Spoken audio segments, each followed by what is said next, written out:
पापा जी मुझसे पढ़ा नहीं जा रहा। बेटा, इल्म हासिल करना बहुत ज़रूरी है।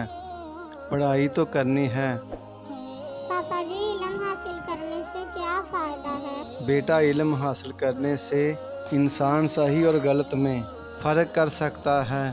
अल्लाह ताला के नज़दीक इल्म वालों का मर्तबा दूसरों से ज़्यादा है और कुरान में भी लिखा है, अल्लाह ताला तुम में से उन लोगों के दर्जे बुलंद करेगा जो ईमान लाए हैं और जो इल्म वाले हैं। पापा जी, टीचर ने भी बताया था। आप सल्लल्लाहु अलैहि वसल्लम ने फरमाया, इल्म हासिल करना हर मुसलमान पर फ़र्ज है।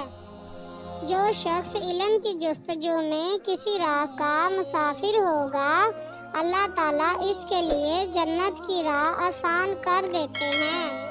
पापा जी दुनिया में सबसे ज़्यादा इल्म वाला कौन है? दुनिया में सबसे ज़्यादा इल्म वाला हमारे प्यारे नबी हज़रत मोहम्मद सल्लल्लाहु अलैहि वसल्लम हैं। आपने फरमाया, मैं इल्म का शहर हूँ। अबू बकर इस शहर की बुनियाद हैं और उमर इसकी दीवार हैं और उस्मान इस शहर की छत हैं और अली इसका दरवाज़ा है। बेटा, आपको इल्म की दुआ आती है तो सुनाओ। हाँ पापा जी, मुझे आती है ये दुआ। मेरी टीचर ने पढ़ाई थी, रब्बी ज़िदनी इल्मा, या रब मेरे इल्म में इजाफा फरमा। ये दुआ तो मुझे भी आती है।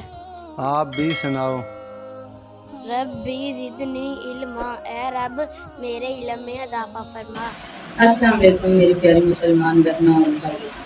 इल्म के बारे में हमारे नबी करीम सल्लल्लाहु अलैहि वसल्लम ने फरमाया, एक वक्त ऐसा आएगा कि जब इल्म दुनिया से उठा लिया जाएगा, जहालत और फितने फैल जाएंगे और कत्लो गारत बढ़ जाएगी।